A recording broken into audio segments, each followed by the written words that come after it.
나 주 안에 늘 기쁜 총 매일 내게 더하니 나 주 안에 늘 기쁘다. 그 악한 죄악에서 지키니 나 주 안. 우리 다시 한번 사용합시다. 주은 총 매일 내게 더하니 나 주 안에 늘 기쁘다.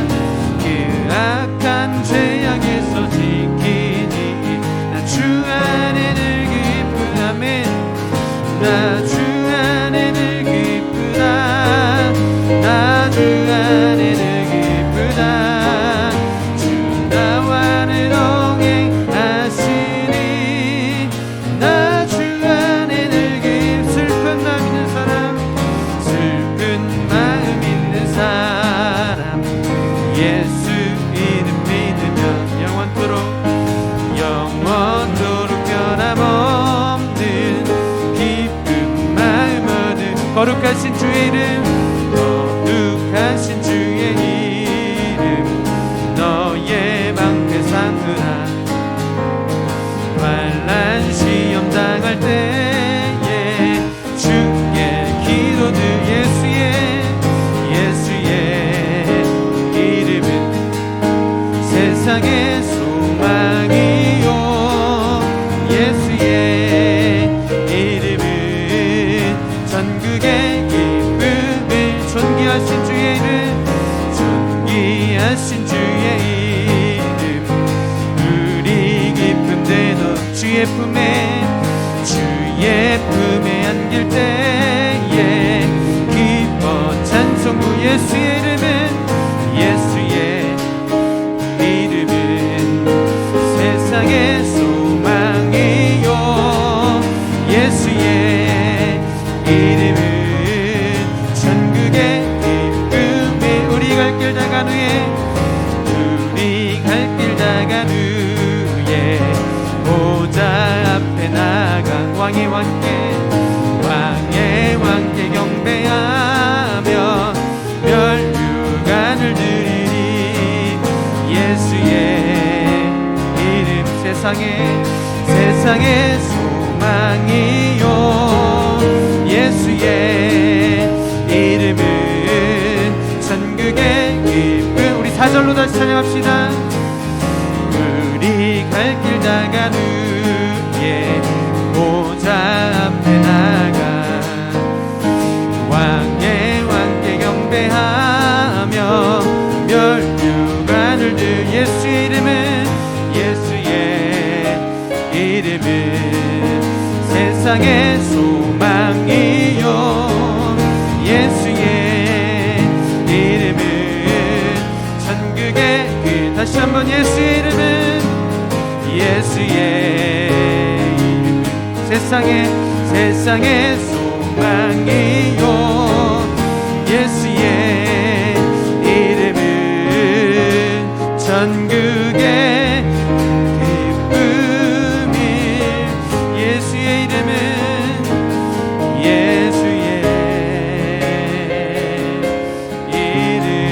세상의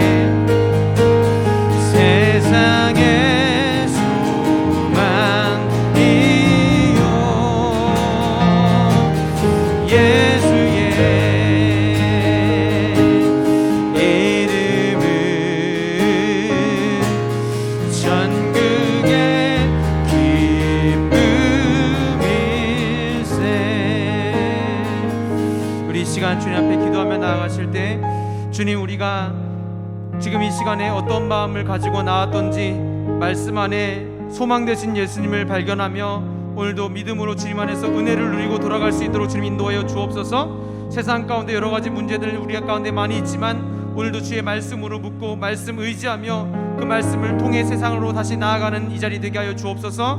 말씀을 전하실 정성 목사님 가운데 함께하여 주셔서 그 말씀이 권능이 있게 하여 주시고 우리 마음 가운데 하나님의 말씀을 온전히 대언하시는 은혜의 시간 되게 주여 인도해 달라고 우리 주여 한번 다 같이 외치시고 주님 앞에 기도하며 나아가십시다. 기도합니다. 주여,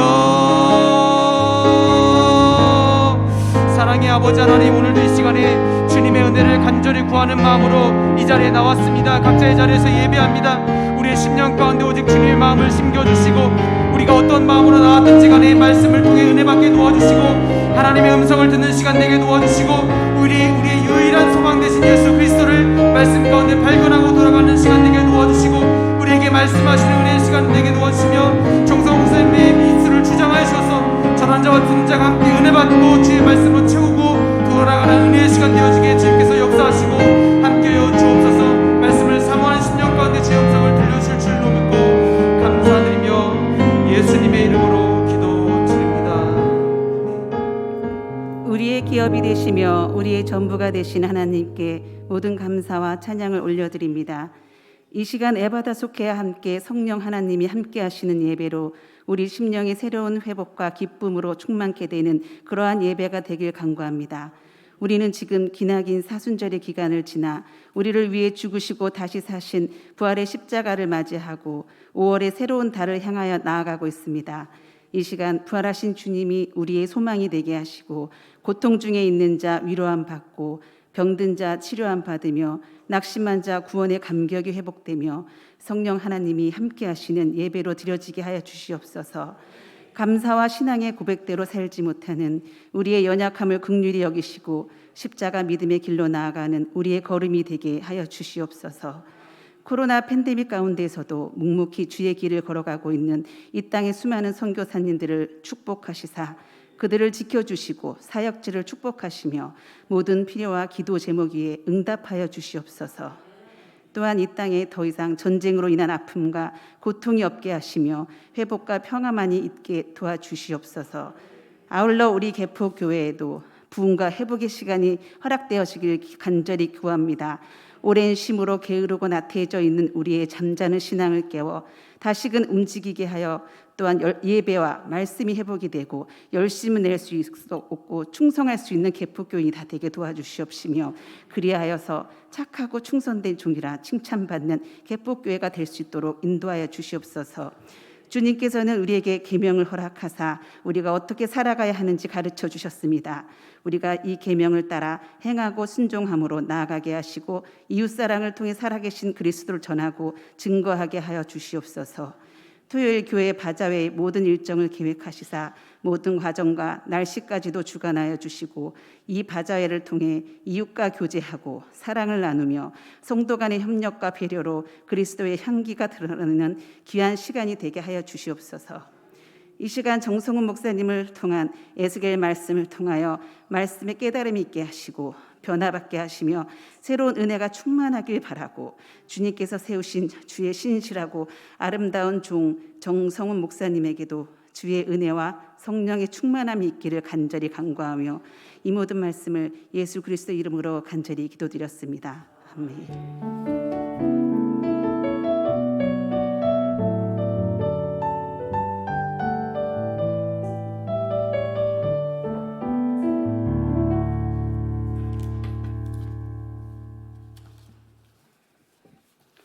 하나님 말씀 에스겔 37장 11절에서 14절까지입니다. 구약 1210장입니다. 또 내게 이르시되 인자야 이 뼈들은 이스라엘 온 족속이라.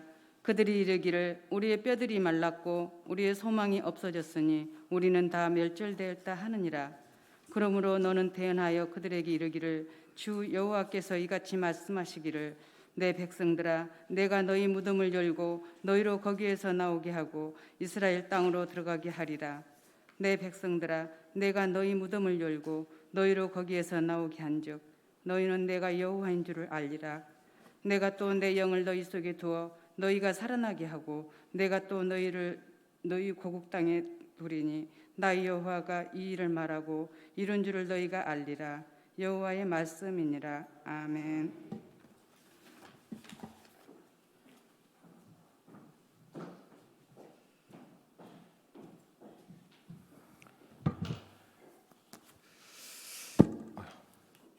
할렐루야. 살아계신 주님을 찬양합니다. 부활주일이 벌써 열흘이 지났습니다. 사랑하는 성도 여러분, 부활의 능력으로 활기찬 하루를 살아가고 계십니까? 할렐루야. 지난주일 담임 목사님 설교를 들으면서 정말 많은 은혜를 받았습니다. 담임 목사님의 설교를 들으면서 제가 은혜 받은 부분을 잠깐 나누면서 설교를 시작하고 싶다는 생각이 들었어요. 예수님께서는 하나님 아버지께서 주신 사명을 목숨보다 귀하게 여기셨다라고 이야기를 하셨습니다. 이것은 그분이 어떤 책임감이 강하신 분이었기 때문이라기보다 하나님을 그만큼 사랑하셨기 때문이다라는 것을 이야기하셨죠. 예수님께서는 이런 자신의 마음과 사명을 세상의 주권자들, 마귀와 사탄이 어떻게 방해할지 모두 잘 알고 계셨다고 얘기를 했습니다. 그것도 그럴 것이 하나님의 뜻이 이루어지는 것을 진실로 싫어하는 존재가 이 바로 세상의 주권자들이기 때문에 이 땅의 피조물들이 아버지께로 돌아가는 것이 너무나 싫었던 그들이었기 때문에 이 모든 것을 성취하러 오신 예수님을 회방하는 것은 어찌 보면 굉장히 당연한 것일 수도 있는 것이었습니다. 하지만 이런 방해가 예상되고 이런 방해가 아주 거셀 것을 알고 계셨던 예수님이셨지만 예수님은 단언하셨다는 거죠. 그는 내게 관계할 것이 없다. 이 말은 아버지께 받은 사명을 방해할 수는 있어도 나를 향한 아버지의 그 뜻은 반드시 성취될 것이다 라고 예수님께서 선포하신 내용이다 라고 말씀하셨죠. 도리어 예수님께서는 나의 이 성취를 통해서 이 성취를 통해서 내가 아버지를 정말로 사랑하는 것과 내가 아버지께서 명하신 것을 행하는 것을 이 세상이 알게 할 것이다 라고 이렇게 팍 일어서시는 모습을 보게 되었습니다. 그 말씀을 딱 담임 목사님이 하시는데 제 앞에 예수님의 등이 보이는 것 같은 느낌이 들었어요. 든든하게 서 계시는 예수님, 아무도 보이지 않아도 예수님 그 등만 보고 따라가면은 나도 이 길을 걸어갈 수 있겠구나라는 어떤 그 예수님의 그 외침, 우리 대장 되신 예수님의 그 뒷모습이 보이는 것 같아서 굉장히 마음이 이렇게 강력한 어떤 확신과 어떤 담대함과 두려움이 사라지는 것을 제가 느꼈던 시간이었어요. 그래서 결국 예수님께서는 자신이 말씀하신 대로 예수님이 진정 하나님의 아들이신 것과 그분이 진정 하나님을 사랑하시고 아버지께 받은 사명을 귀하게 여기신다는 것을 십자가 사건을 통해서 이렇게 만천하에 드러내셨다라는 것이죠. 우리는 이 지점에서 두 가지를 생각할 수 있을 것 같습니다. 첫 번째는 예수님께서 이렇게 하실 수 있었던 것은 그분이 하나님의 아들이시자 삼위 중에서 삼위일체이신 한 위를 담당하시는 성자 하나님이시기 때문에 가능한 건 아니겠나라는 생각을 할 수가 있고, 두 번째는 우리는 예수님이 아니기 때문에 그걸 어떻게 하겠어, 예수님만 하실 수 있지, 하나님 말씀과 하나님 주신 사명을 내가 못 지키는 것은 어쩌면 당연한 것이다 라고 생각하거나 아니면 포기하거나 아니면 그것을 하지 못해서 근심과 걱정을 할 수도 있겠다라는 것이죠. 하지만 이런 포기와 근심과 걱정은 우리를 주저앉히려는 사탄의 전략임을 여러분 기억하실 수 있기를 예수님의 이름으로 축복합니다. 예수님께서는 우리의 이런 근심과 걱정 그리고 이 연약함을 너무나 잘 아셨기 때문에 대안을 마련하셨다는 것이죠. 그 대안이 무엇입니까? 약속하신 보혜사 성령 하나님을 예비하셨다는 거예요. 예수님은 이제 그들을 떠날 테지만 나 대신에 다른 보혜사를 보내주셔서, 예수님을 대신할 보혜사를 보내주셔서 예수님께서 하신 말씀을 기억나게 해주시고 더 나아가 그 말씀대로 살아갈 수 있는 힘과 권능을 주실 것이다 라고 약속을 하고 계시는 것이죠. 사실 여러분, 예수님의 그 삶을, 그 복음서를 잘 보면요, 이 땅에 육신으로 오신 예수님께서도 자신의 힘으로 그런 사역을 감당한 것이 아니라 성령님과 동역하시는 모습을 우리는 쉽게 발견할 수가 있습니다. 그 장면을 한번 몇 가지 한번 살펴보도록 할게요. 우리 누가복음 4장 14절 말씀입니다. 우리 함께 같이 읽어보도록 할게요. 읽겠습니다. 시작. 예수께서 성령의 능력으로 갈릴리에 돌아가시니 그 소문이 사방에 퍼졌고, 다하며 누가복음 5장 17절 말씀입니다. 읽겠습니다. 시작. 하루는 가르치실 때에 갈릴리의 각 마을과 유대와 예루살렘에서 온 사마리아 율법 교사들이 앉았는데 병을 고치는 주의 능력이 예수와 함께 하더라. 다음이요. 누가복음 10장 21절 말씀입니다. 그때 예수께서 성령으로 기뻐하시며 이르시되 천지의 주제이신 아버지여, 이것을 지혜롭고 슬기 있는 자들에게 숨기시고 어린아이들에게는 나타내심을 감사하나이다. 옳소이다. 이렇게 된 것이 아버지의 뜻이니이다. 이렇게 예수님께서는 성령과 동역하실 필요가 없는 하나님 그 자체이신데도 불구하고 이렇게 동역하는 것이다라고 이렇게 보여주시는 장면들이 성경에 등장한다는 거예요. 그러니까 그 장면들을 보시면서 말씀하시는 것 같아요. 너희도 이렇게 하면 된다. 너희도 나처럼 이 성령님과 동역하면은 아버지의 뜻을 이룰 수 있다. 세상의 주권자들이 아무리 너희를 방해한다 하더라도 성령님의 도움을 입고 나아가면은 나처럼 이런 일을 이룰 수 있다. 예수님은 이렇게 이 땅에서 성령님과 동역하는 삶을 통해서 우리에게 모범된 길을 지금 보여주시고 있는 거예요. 가만히 생각해 보면은 예수님이 계실 때에 그 연약하고 때로는 그 완악했던 그 제자들의 모습이 있었는데, 그랬던 그들이었기 때문에 예수님이 승천하시면서 좀 약간 불안한 감이 없지 않았을 것 같아요. 만약 제가 옆에 있었다면은 예수님 가시는데 저 제자들 믿고 내가 다시 초대교회의 어떤 역사를 이룰 수 있을까? 저는 사도가 아니었을 것 같다는 느낌이 들거든요. 그분들은 아니었을 테니까 그럴 수 있을까라는 생각을 할 것 같아요. 근데 하지만 예수님께서는 그들을 나누고 확 가버리시죠. 그리고 예수님의 그 빈자리를 성령께서 채워주셨을 때 사도들도 어떤 작은 예수님의 어떤 역사를, 그 역할을 감당하는 모습을 보게 되면서 성령의 인도하심 속에서 초대교회를 이렇게 이끌어가는 모습을 우리가 성경을 통해서 확인하게 되는 거 아니겠습니까? 특별히 그런 변화를 이끈 사도 바울이 이런 고백을 하게 됩니다. 로마서 8장 36절에서 37절까지의 말씀을 우리 같이 한번 읽어볼게요. 읽겠습니다. 시작. 기록된 바 우리가 종일 주를 위하여 죽임을 당하게 되며 도살당할 양같이 여김을 받았나이다 함과 같으니라. 그러나 이 모든 일에 우리를 사랑하시는 이로 말미암아 우리가 넉넉히 이기니라. 우리가 어렵지만 주님께서 주시는 힘으로 말미암아 우리는 넉넉히 이긴다 라고 지금 이야기를 하고 있는 것이죠. 사랑하는 성도 여러분, 예수님과 나는 다르다. 사도들과 나는 다르다. 초대교회 성도들과 우리는 다르다. 이렇게 여기게 되는 우리의 생각과 마음은 사탄의 계략인 줄 아시기를 바랍니다. 예수님도 하셨고 사도들도 했고 초대교회 성도들도 했다면 우리도 할 수 있는 것입니다. 할렐루야. 할 수 없다는 생각에서 벗어나서 모든 것은 주님 안에서 성취된다. 하나님께서 하게 하신다. 하나님께 달려있다 라는 믿음으로 오늘을 살아낼 수 있는 저와 여러분 되기를 예수님의 이름으로 축복합니다.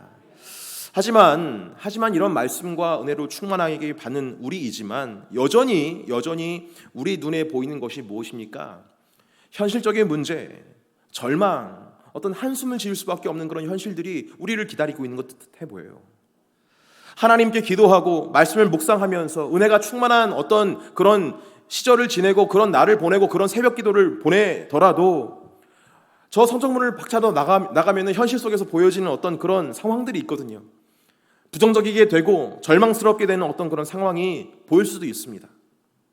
오늘 본문에 등장하는 에스겔도 그런 현실을 마주하는 것을 보게 돼요. 그는 지금 마른 뼈 골짜기에 와 있습니다. 그곳에는 생명력이 하나도 없는 절망의 골짜기였어요. 환상 중이지만. 그런데 여러분, 이런 광경들을 보게 하신 분이 누구일까요? 하나님이시라는 거예요. 하나님. 그런 경악스러운 상황으로 하나님께서 이끌어 가신다는 것이 좀 이해가 되지 않았어요. 우리 에스겔 37장 1절에서 2절 말씀을 같이 한번 좀 읽어보도록 하겠습니다. 읽겠습니다. 시작. 여호와께서 권능으로 내게 임재하시고 그의 영으로 나를 데리고 가서 골짜기 가운데 두셨는데 거기 뼈가 가득하더라. 나를 그 뼈 사방으로 지나가게 하시기로 본즉 그 골짜기 지면에 뼈가 심이 많고 아주 말랐더라. 우리는 하나님께서 인도하시는 길이 항상 좋을 거라고 생각을 합니다. 하나님께서 인도하시는 길은 항상 물된 동산이고 푸른 초장이고 쉴만한 물가라고 그렇게 생각을 할 때가 있어요. 하지만 성경에는 성령의 인도하심 안에서 때로는 광야로 갈 때도 있고 때로는 빈들로 갈 때도 있으며 때로는 마른 뼈가 가득한 골짜기로 인도함 받을 때도 있다라고 이야기를 하고 있습니다. 대표적으로 예수님도 사역 초기에 광야에서 시험 받으실 때, 마귀의 시험 받으실 때 성령의 이끌림을 받아 사탄의 유혹을 받으러 광야에 가셨다라고 기록을 하고 있어요. 우리 한번 확인해 볼게요. 누가복음 4장 1절에서 2절 상단절 말씀입니다. 같이 읽겠습니다. 시작. 예수께서 성령의 충만함을 입어 요단강에서 돌아오사 광야에서 40일 동안 성령에게 이끌리시며 마귀에게 시험을 받으시더라. 가끔은 이런 처사가 좀 이해가 되지 않습니다. 어째서 하나님께서는 우리를 그런 험난한 길로 인도하시는 것인가? 좋은 길로만 인도해야 사람들이 하나님을 따를 텐데 그렇게 험한 길로 인도하시면 사람들이 다 도망갈 줄 모르시는 건가? 이러면서. 하지만 여러분, 가장 어두울 때 빛나는 빛이 가장 환하게 비춰지는 것을 여러분 기억하십니다. 아무것도 의지할 수 없는 그곳에서 하나님의 살아계심을 그 어느 때보다 선명하게 마주볼 수 있기 때문에 하나님께서는 때론 그런 어두운 길로 우리를 인도하실 때가 있다는 거예요. 우리 에스겔서 20장 10절에서 12절 말씀을 한번 볼까요? 같이 한번 읽어보겠습니다. 시작. 그러므로 내가 그들을 애굽 땅에서 나와서 광야에 이르게 하고 사람이 준행하면 그로 말미암아 삶을 얻을 내 율례를 주며 내 규례를 알게 하였고 또 내가 그들을 거룩하게 하는 여호와인 줄 알게 하려고 내 안식일을 주어 그들과 나 사이에 표징을 삼았노라. 옛적 이스라엘도 그랬듯이 우리도 광야에서 여호와 하나님의 율례를 배울 때가 있습니다. 그런데 여기서 여러분 우리가 놓치지 말아야 할 것은 그 광야에서 배우는 율례, 하나님께서 가르치는 율례는 우리로 하여금 삶을 얻게 하는 율례라는 점을 우리가 기억할 수 있어야 돼요. 에스겔서 20장 11절 말씀, 10절과 11절 말씀을 우리말 성경은 이렇게 아주 반듯하게 번역을 했는데요. 우리 같이 한번 읽어볼게요. 읽겠습니다. 시작. 그러므로 내가 그들을 이집트 땅에서 이끌어내 그들을 광야로 데려갔다. 내가 그들에게 내 법령을 주고 내 규례를 알게 했다. 그것을 지키는 사람은 그것으로 인해 살 것이기 때문이다. 아멘. 하나님께서 우리를 광야로 혹은 마른 뼈가 있는 곳으로 인도하신다라고 했습니다. 왜 그곳으로 인도하십니까? 우리에게 율례를 가르치시기 위해서 인도하시는 거예요. 그런데 율례를 가르친다는 것은 단순히 우리를 귀찮게 하기 위해서, 우리를 공부시키기 위해서, 우리를 훈련시키기 위해서가 아니라 물론 그런 목적도 있겠지만 궁극적인 목적은 우리를 살리기 위해서다라고 밝혀 말씀하시고 있는 것이죠. 왜냐하면 그 율례라는 것이 어떤 일반적인 도덕 지침 정도가 아니라 우리를 살리는 율례, 우리에게 생명이 되는 율례이기 때문에 그 생명되는 율례를 가르치시려고 우리를 그 자리로 인도하신다라는 거예요. 여러분, 우리를 가만히 들여다보면 우리는 세상에 너무나 찌들어 있습니다. 세상의 방식에 너무나 익숙해서 세상적인 관점, 세상적인 시선, 세상적인 관심, 세상적인 어떤 반응들, 이런 것들에 막 자동적으로 움직이는 거예요. 마치 이 세상적으로 살아가는 게 숨을 쉬는 것처럼 자연스러운 게 바로 우리들의 인생 아니겠습니까? 그런데 그렇게 살아가면서 우리는 몰라요. 뭘 모르냐? 이 세상에서 배운 가치관과 반응들이 우리를 죽음으로 몰아넣고 있다는 것을 잘 몰라요. 세상은 계속해서 우리한테 가지라고 합니다. 소유하라고 해요. 욕심을 내라고 얘기합니다. 소유하기 위해서는 분노를 내도 된다, 투쟁을 해도 된다라고 이야기를 해요. 때로는 소유하기 위해서 약자를 밟아도 되고 억압하는 것도 필요하다고 이야기를 해요. 하지만 여러분, 그런 소유욕으로 살아가는 것은 결국 우리 스스로를 자멸하게 만든다는 것을 우리는 역사를 통해서 너무나 잘 알고 있는 거예요. 욕심을 부리다 보면 반드시 탈이 나게 되어 있습니다. 욕심을 부리다 보면 우리는 염려를 계속해서 해요. 욕심을 부려야 되니까, 가져야 되니까 계속 염려를 하는 거예요. 욕심을 또 부리다 보면 큰 희생이 생길 수밖에 없어요. 욕심대로 살아가다가 나의 건강도 해치고 내 주변도 상하게 하는 어떤 그런 부분들 많이 보지 않습니까? 욕심을 가지고 살아가면 하나님도 보이지 않고 하나님 말씀도 들리지 않습니다. 그저 그냥 무언가를 소유해야 한다라는 어떤 그런 내면의 소리들로 막 얼룩져 있기 때문에 하나님의 어떤 마음, 하나님의 어떤 그런 말씀, 내 안에 들어올 자리가 없어져요. 그런데 문제는 하나님만 차단되는 게 아니에요. 내가 사랑해야 될 이웃도 보이지 않습니다. 이웃의 헐벗음이 보이지 않아요.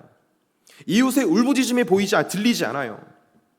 내가 소유하기 위해서는 누군가는 잃어야 된다. 그 사람이 저 사람인가 보다. 내가 소유하는 데 있어서 저들을 돌볼 시간이 없다. 이렇게 생각을 하면서 눈을 감고 귀를 막죠.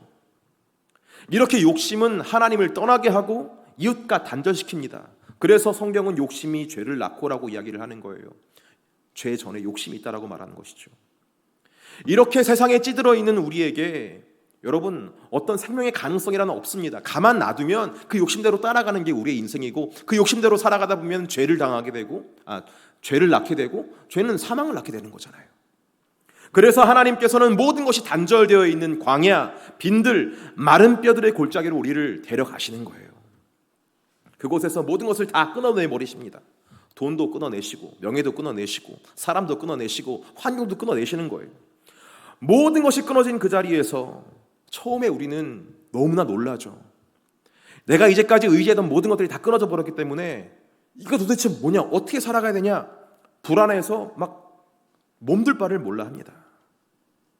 하지만 여러분, 그런 두려움과 불안함은 사탄이 주는 것임을 기억하시기를 바라요. 오히려 그 끊어짐을 통해서 우리는 하나님의 말씀을 받을 수 있는 준비가 되어지는 것입니다. 사랑하는 성도 여러분, 지금 여러분들 광야에 계십니까?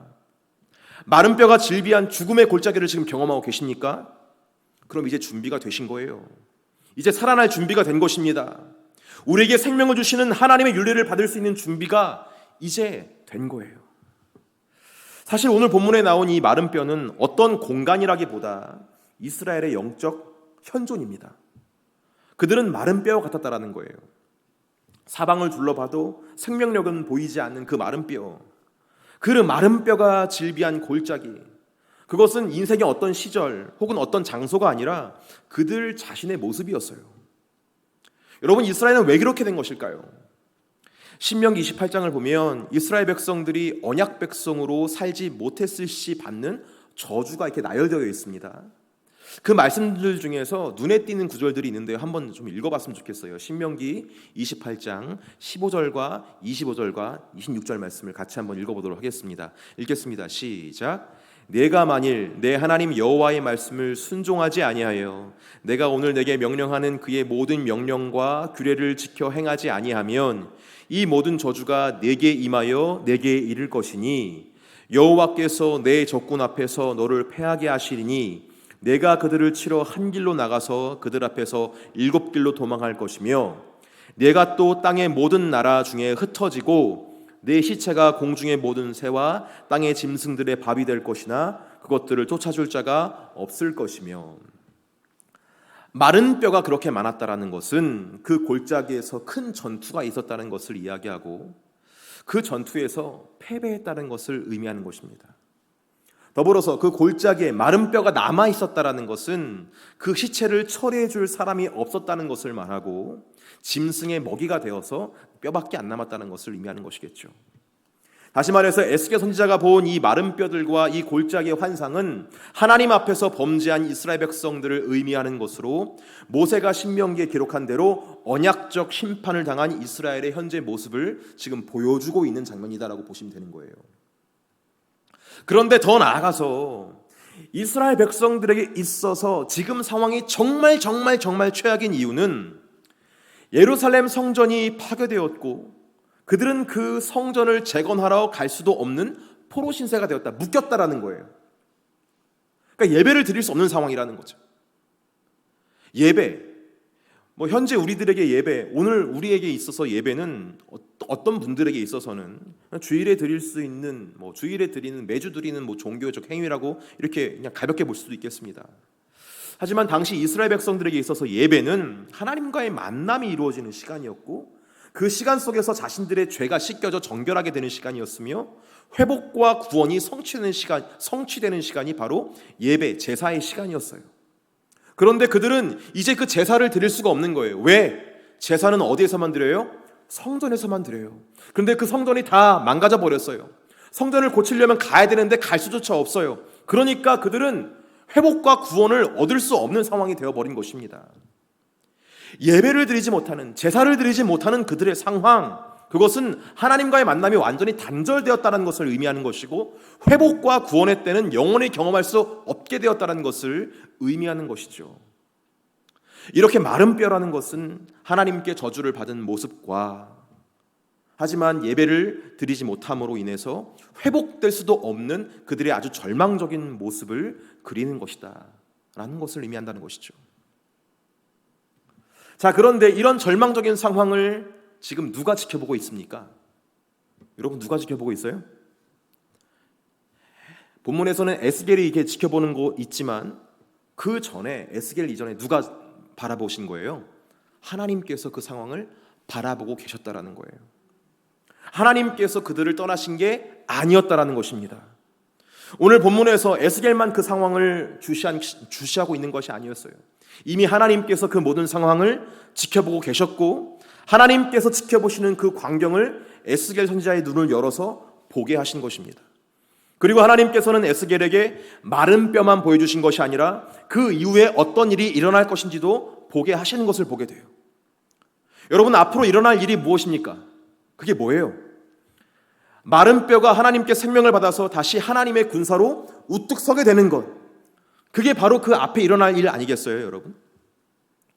여러분, 저는 이 오늘 본문 말씀을 묵상하면서 마른 뼈 골짜기를 바라보는 두 가지 시선을 묵상하게 되었습니다. 하나는 에스겔 선지자의 시선이죠. 에스겔 선지자는 아마 보이는 대로 봤을 거예요. 그러니까 마른 뼈가 보고 마른 뼈가 질비하게 막 이렇게 있는 것만 바라봤겠죠. 그 안에서 그는 절망했을 것이고 두려웠을 것입니다. 하나님께서 에스겔 선지자에게 여쭤보세요. 인자야, 이 뼈들이 능히 살 수 있겠느냐? 그렇게 여쭤봤어요. 자, 이 같은 하나님의 질문에 에스겔은 애매한 대답을 합니다. 저는 모르겠습니다. 근데 주님께서 아십니다. 이렇게 말을 하고 있어요. 저는 이 에스겔의 대답 속에서 압도되어 있는 그의 모습이 떠올랐어요. 그러니까 이 마른 뼈가 가득한 골짜기, 아무 생기 없는 이 정적만 흐르는 이 곳에 대해서 그는 압도되어 있는 거예요. 야, 이거 죽음의 냄새가 너무 짙은데? 이런 거죠. 하지만 그와 대조적으로 하나님의 영광스러운 임재도 자기 옆에 있는 겁니다. 여기에 또 압도되는 거예요. 그러니까 죽음이 광포하게 휩쓸고 간 그 자리에서 하나님의 임재가 이렇게 있는데, 두 개가 이렇게 같이 있는데, 여기에서 나는 어떻게 대답을 해야 될까? 그러니까 이 에스겔을 보면은 이 뼈들이 살 수 없을 것입니다 라고 이야기도 하지 않았지만, 그렇다고 이 뼈들이 살 수 있습니다 라고 또 이야기도 하지 않았어요. 그로서는 알 수가 없는 거죠. 이게 지금 어떻게 될지. 근데 이 에스겔의 애매한 대답 속에서 우리들의 모습도 사실 발견하게 되는 거죠. 우리 역시 인생의 절망적인 자리에서 하나님을 예배할 때가 있습니다. 하나님께 기도할 때가 있어요. 하지만 그 예배의 자리에서 믿음으로 계속해서 기도하고 고백하고 선포하고 있지만 마음 한쪽 구석에서는 나는 잘 모르겠다라고 여겨지는 어떤 우리의 마음 한쪽 구석이 있지 않습니까? 하나님도 느껴지고 그 죽음의 상황도 느껴져서 도대체 내가 어떻게 결론을 내려야 할지 모를 때, 하나님께서 아십니다. 하나님께서 인도하여 주시옵소서. 그렇게 올려드리고 있는 우리 자신, 애매한 어떤 중간에 서 있는 우리의 모습들. 하지만 여러분, 에스겔은 이런 자리에서 그렇게 바라보고 있었지만 하나님께서는 부활의 영광의 소망을 가지고 그 자리를 보고 계신 줄 믿습니다. 하나님께서는 소망에 가득 차셨어요. 왜냐하면은 이제 내가 살아내게 할 거거든요. 부활하게 할 거거든요. 이 마른 뼈들이 그 말씀 안에서, 주님의 생기 안에서 하나님의 군사로 변하게 될 것을 하나님께서는 이미 계획하셨거든요. 그러니까 긍휼하게 바라봤을지언정 절망스럽게 바라보지 않고 애매하게 바라보진 않았습니다. 확신에 차게 소망으로 부활 영광을 바라봤을 줄 믿습니다. 사랑하는 성도 여러분, 지금 우리 눈에 보이는 게 뭐예요? 어둠입니까? 절망인가요? 낙심하고 있습니까? 그 어둠과 절망 그리고 낙심 앞에서 우리는 근심하고 염려도 하지 말아야 하지만 한 걸음 더 나아가서 소망을 바라볼 수 있는 저와 여러분 되기를 예수님의 이름으로 축복합니다. 왜냐하면 우리 성도들이 그것을 바라본다는 것은 하나님께서 그 자리에 함께 하신다는 것이고 하나님께서 그것을 바꾸실 것이기 때문에 그렇습니다. 세상 사람들이 안 될 것이라고 절망밖에 없다고 이야기할지라도 세상의 가치관에 물들어버린 나의 옛사람이 진짜 안 될 거라고 막 내 속에서 얘기하고 있을지라도 그 모든 광경을 부활하신 예수 그리스도의 관점으로 바라볼 수 있는, 부활의 역사가 일어날 것이라는 소망을 가지고 대할 수 있는 저와 여러분 되기를 예수님의 이름으로 축복합니다. 자, 그렇다면 그 절망을 소망으로 바꾸고 죽음을 생명으로 바꾸는 그 역사를 어떤 방식으로 이루는지 오늘 본문을 통해서 살펴보려고 하는데요. 에스겔 37장 4절에서 7절까지의 말씀을 우리 같이 읽어보면서 그 방법을 한번 찾아보도록 하겠습니다. 읽겠습니다. 시작. 또 내게 이르시되 너는 이 모든 뼈에게 대언하여 이르기를 너희 마른 뼈들아 여호와의 말씀을 들을지어다. 주 여호와께서 이 뼈들에게 이같이 말씀하시기를 내가 생기를 너희에게 들어가게 하리니 너희가 살아나리라. 너희 위에 힘줄을 두고 살을 입히고 가죽으로 덮고 너희 속에 생기를 넣으리니 너희가 살아나리라. 또 내가 여호와인 줄 너희가 알리라 하셨다 하라. 이에 내가 명령을 따라 대언하니 대언할 때에 소리가 나고 움직이며 이 뼈 저 뼈가 들어맞아 뼈들이 서로 연결되더라. 아멘. 우리가 여기서 살펴봐야 하는 단어는 단연코 대언입니다. 대언. 예언이라고도 하는데 대언. 여러분, 대언이라고 표현한 것은 이 대언은 내 마음대로 내 멋대로 이렇게 하는 말이 아니기 때문에 그래요.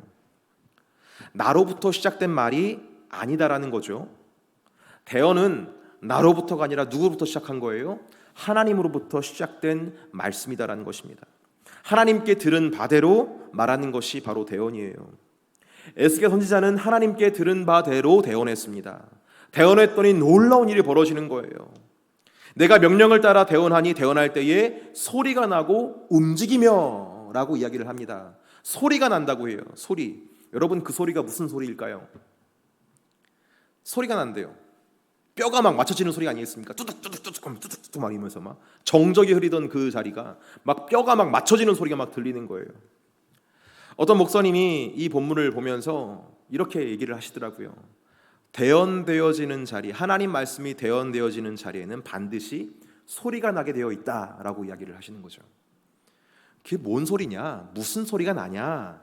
기도의 소리, 찬양의 소리, 우리가 제자리로 들어가는 기쁨의 소리가 말씀이 대언되어지는 자리에서 이루어진다는 것입니다. 할렐루야. 사랑하는 성도 여러분, 뜨거운 찬양, 뜨거운 기도, 우리의 회복의 움직임을 간구하십니까? 이 회복의 움직임이 우리의 교회와 가정과 직장과 이웃들에게 임하기를 원하십니까? 그걸 원하신다면 하나님 말씀이 대언되어지는 것을 위해서 간구할 수 있는 저와 여러분 되기를 간절히 소망합니다. 마른 뼈에 뼈가 움직이며 힘줄이 생기고 근육과 피부로 덮이는 것, 그것은 하나님 말씀을 대언할 때에 이루어지는 것이었어요. 여러분, 이것은 단순히 여러분 우리 목사님들, 전사님들이 설교를 이렇게 잘해야 된다는 것을 의미하는 게 아닙니다. 여러분, 한번 잘 생각해 보세요. 우리들의 생각과 우리들의 말과 우리들의 행동, 여러분 그거 어디에서부터 시작했습니까? 출처가 어디예요? 만약 여러분 우리가 지금 하는 생각과 말과 계획들과 어떤 행동들이 나로부터 시작되면 여러분 거기에 회복이 있겠습니까? 없겠습니까? 없습니다. 우리가 아무리 회복을 꿈꾸고 회복을 위해 열심히 움직인다 하더라도 그것이 하나님으로부터 시작된 것이 아니라 나로부터 시작된 것이라면 거기엔 회복이 없어요. 여러분, 교회가 회복되길 원하십니까? 가정이 회복되길 원하십니까? 우리 대한민국 회복되길 원하십니까? 그러기 위해서 반드시 필요한 게 뭐냐면 대언되는 역사예요. 주님의 말씀을 대언하는 자가 일어서야 하는 것입니다. 주님의 생각을 풀어놓을 자가 일어나야 한다는 거예요. 주님의 뜻을 막 이루는 교회가 늘어나야 할 줄 믿습니다. 우리끼리 대화하고 우리끼리 즐거운 거, 여러분 여기에는 위로와 감동과 즐거움이 있을 수 있을 거예요. 하지만 회복은 없습니다. 이 말씀을 준비하면서 막 믿음으로 그런 상상을 해봤어요. 하나님께 받은 말씀이 우리 강단에서 막 선포되어진다면 어떤 일이 일어날까? 하나님께 받은 뭐 여기 대예배, 뭐 수요예배, 금요예배뿐만 아니라 초등부, 중고등부, 청년부, 유치부 이렇게까지 말씀들이 막 그런 말씀들이 선포되면 어떤 일이 일어날까? 하나님께 받은 말씀으로 성도들이 서로 대화를 하고 교제를 하면 어떤 일이 일어날까? 하나님께 받은 말씀으로 이웃들에게 복음을 전하면 어떤 일이 일어날까? 여러분, 그게 마른 뼈라 할지라도, 거기에 생명력이 없다 할지라도, 절대로 회생 불가능한 상황이라 할지라도 하나님의 말씀만 대언하게 된다면 하나님의 역사가 일어날 줄 믿습니다. 할렐루야.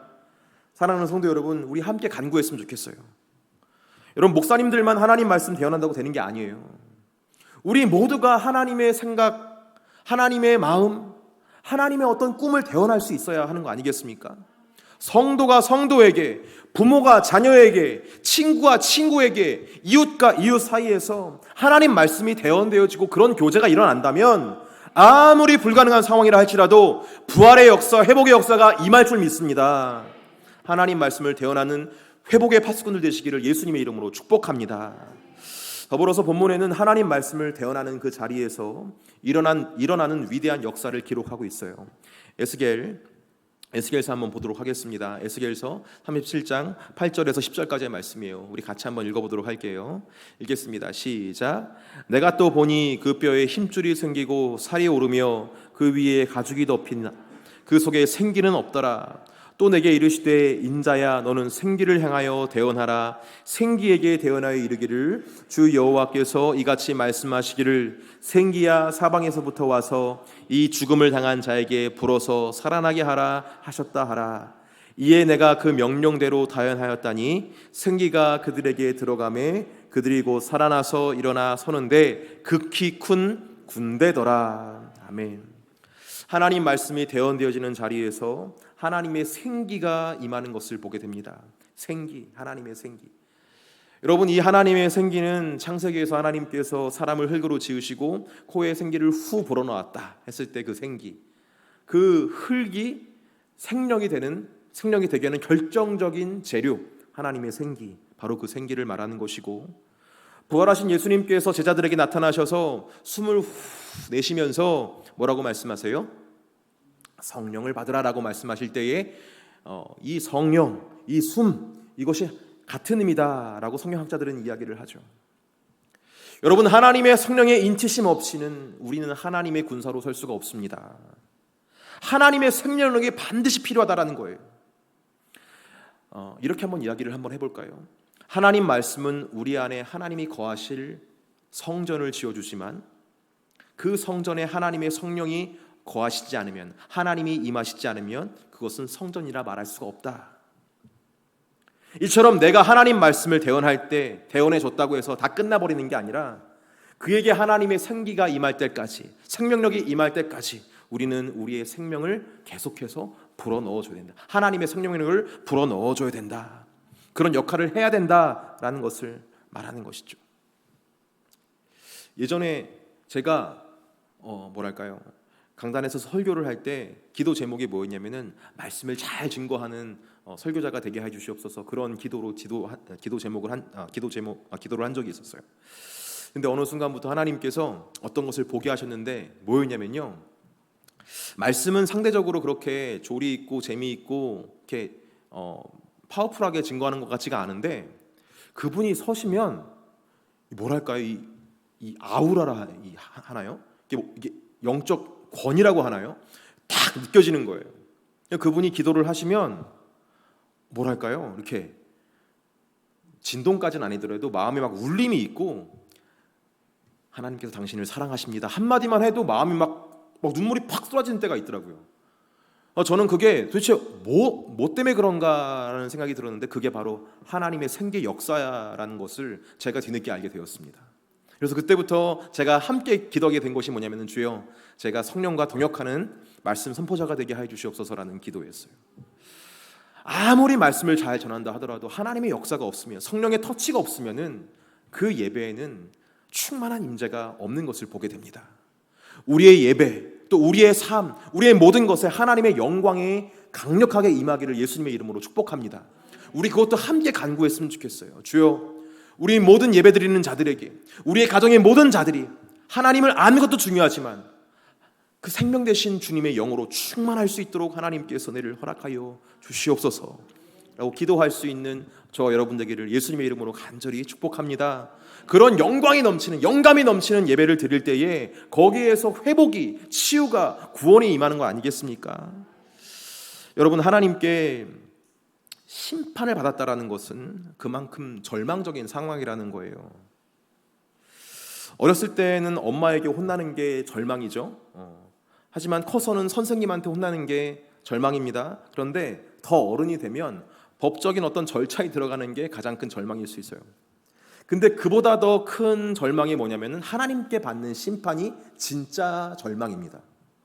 여러분, 하나님께 징계를 받는다, 하나님께 심판받는다, 여러분 얼마나 무서워요.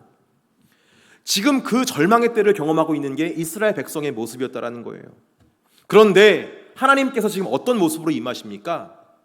자신의 호흡을 다시 주겠다라고 말씀하시는 거예요. 여러분, 이렇게 하나님께 버림받은 것 같은 어떤 그런 상황이라 할지라도 끝난 것이다, 끝난 게 아니다, 끝난 게 아니다라는 거예요. 하나님께서는 다른 역사를 준비하고 계시다라는 것을 우리는 이 본문에서 알게 됩니다. 여러분, 이런 것들은, 이런 절망의 때를 다시 뚫고 일어나서 부활의 영광으로 일어나는 것은 우리가 십자가 사건에서도 바라보게 되는 것이죠. 여러분, 저는 하나님께서 우리에게 성령을 주신다라는 것도 십자가 사건만큼이나 굉장히 중요한 것임을 여러분들이 좀 기억하셨으면 좋겠습니다. 여러분, 생각해 보세요. 하나님의 그 성결한 영이 우리 같은 존재에 임할 수 있습니까? 저는 가능하지 않을 것 같거든요.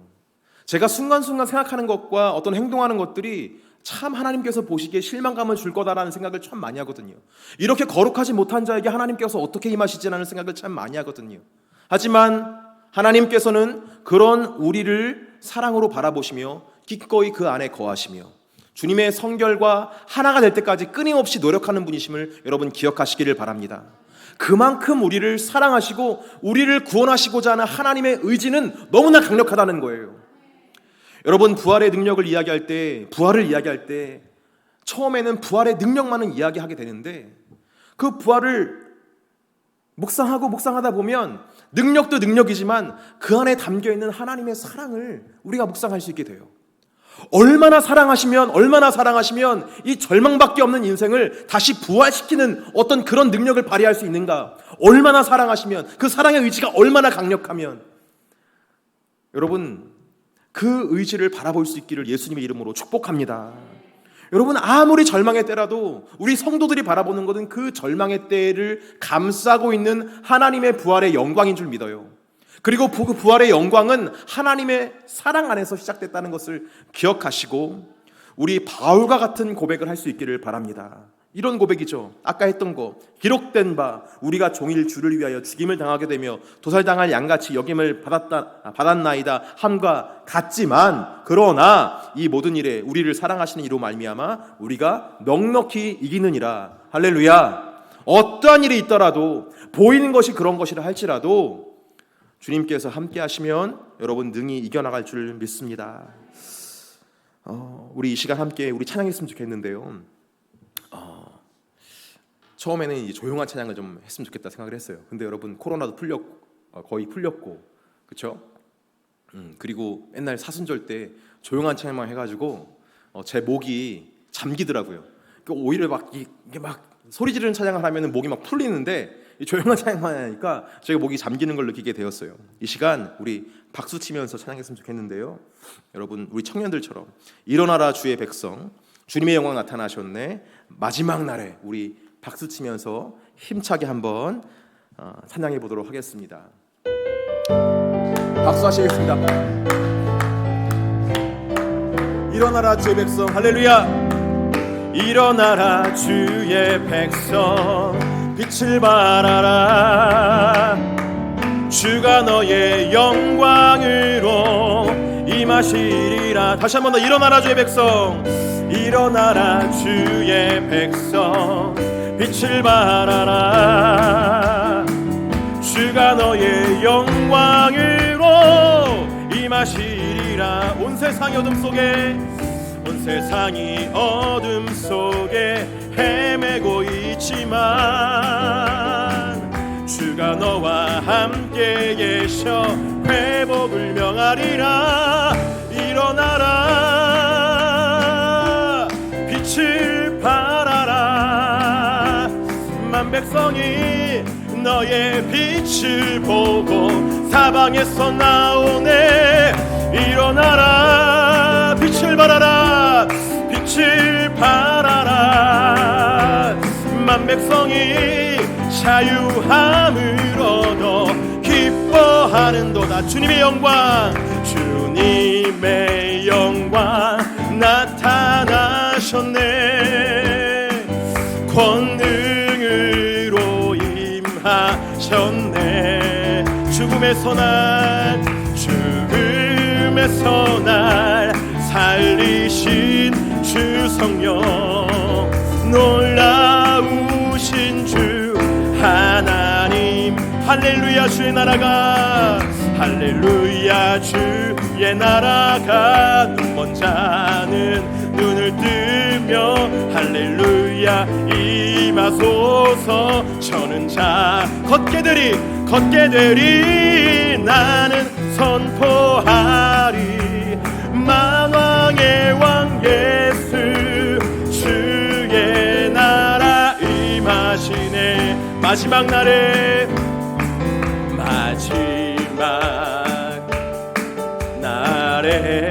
내가 나의 영으로, 내가 나의 영을 모든 백성에게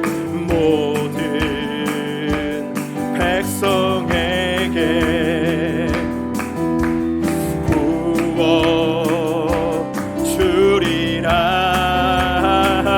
자녀들은 예언할 것이요, 자녀들은 예언할 것이요, 청년들은 환상을 보고 아비들은 꿈을 꾸리라. 주의 영, 자녀들은 예언할 것이요, 자녀들은 예언할 것이요, 청년들은 환상을 보고 아비들은 꿈을 꾸리라. 주의 영임 성령이여, 성령이여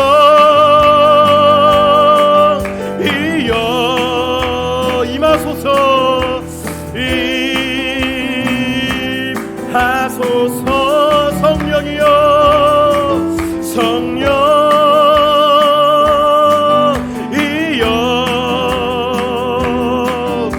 우리에게 임하. 다시 한번 찬양합시다. 성령이여 임하소서. 성령이여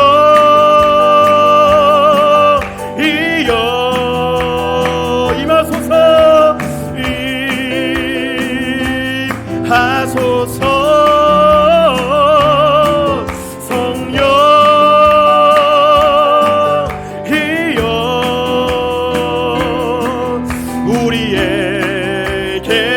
임하소서.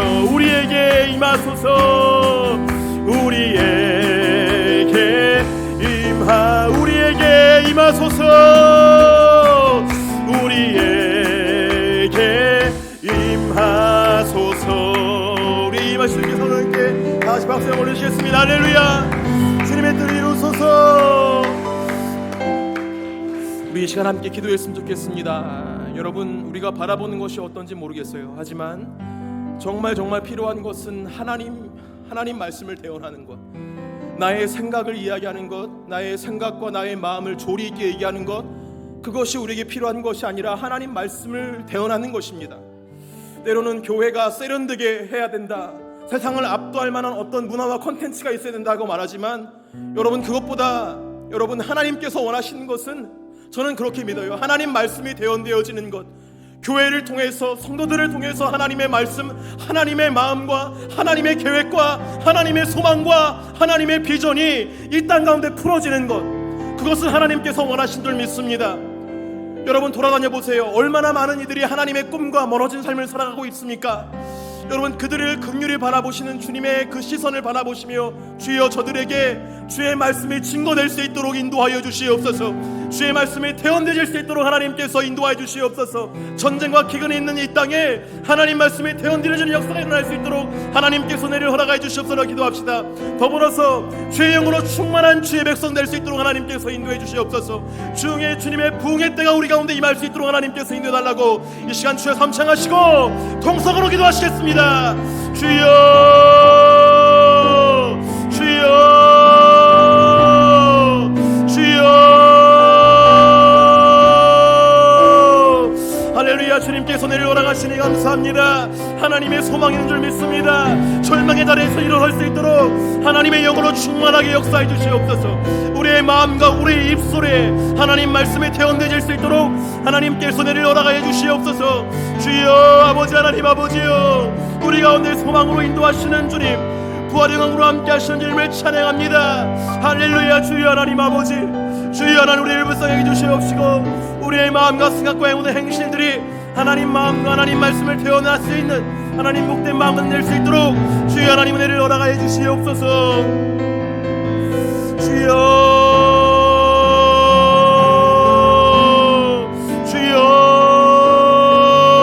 우리의 예배에 우리의 헌신에 우리의 모임에 하나님의 영이 임하기를 간절히 소망합니다. 주여 우리 가운데 임하여 주시옵소서. 좌정하여 주시옵소서. 오 주여 하나님 아버지여, 절망 가운데 걸어가는 이들에게 하나님 말씀을 태어남으로 말미암아 그들의 영혼이 살아날 수 있도록 하나님께서 내를 허락하여 주시옵소서.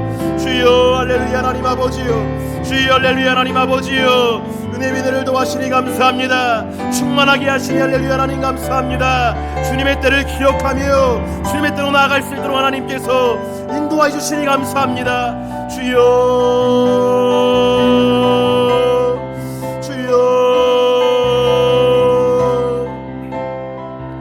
할렐루야 하나님 아버지여, 하나님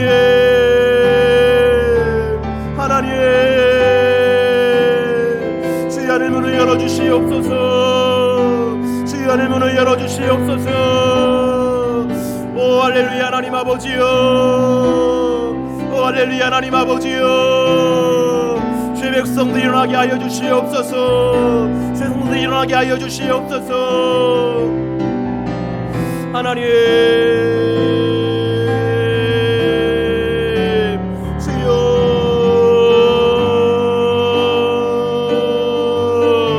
주여 오 하나님 아버지, 주의 마음을 기쁘게 할 수 있는 하나님의 사람들이 일어설 수 있도록 하나님께서 인도하여 주시옵소서. 오 하나님 아버지의 영으로 나가사 하나님 아버지의 말씀에 주님께서 나가사 하나님 우리 안에 정말로 숨겨져 있는 선화와 같은 본성을 하나님께서 깨워주시고 하나님 이 시대의 교회가 일어날 수 있도록 하나님께서 인도하여 주시옵소서. 주여 하나님 아버지의 말씀을 대언드릴 수 있도록 하나님께서 인도하여 주시옵소서. 하나님 주의 말씀을 주시옵소서. 주의 백성들에게 하나님 말씀을 허락하여 주시옵소서. 아버지의 말씀을 허락하여 주시옵소서. 아버지여 우리를 불쌍히 여겨주시옵소서. 아버지 하나님 소망의 때에 들어갈 수 있도록 하나님 제 말씀을 태어나고 하나님의 생기를 불어넣어 주시옵소서. 주님 아버지께서 내를 허락하시니 감사합니다. 하나님 그 뜻대로 정말로 이루시는 주님을 찬양합니다. 오 주여 하나님 아버지, 오 주여 하나님 아버지여, 소망을 예고하시는 주님을 찬양합니다.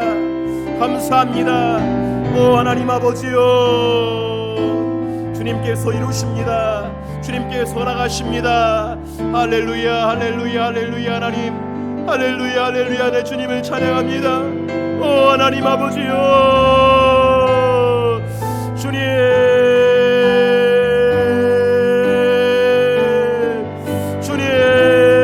하늘 문을 열어주시옵소서.